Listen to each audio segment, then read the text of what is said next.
magpasalamat tayo sa Panginoon na araw-araw tayong nakakain ng maayos kahit minsan nagigipit tayo.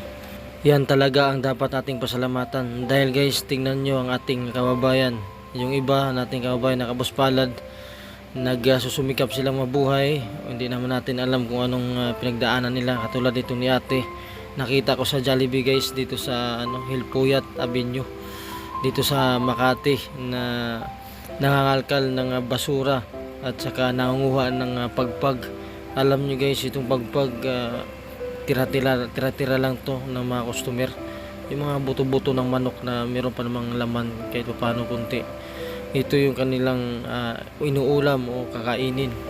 Kaya guys, kung makakita tayo ng katulad nila, kung nakaluwag-luwag naman tayo sa buhay, abutan natin sila ng kunting pangkain kung meron lang din naman, at irespeto natin sila kasi di naman natin alam kung bakit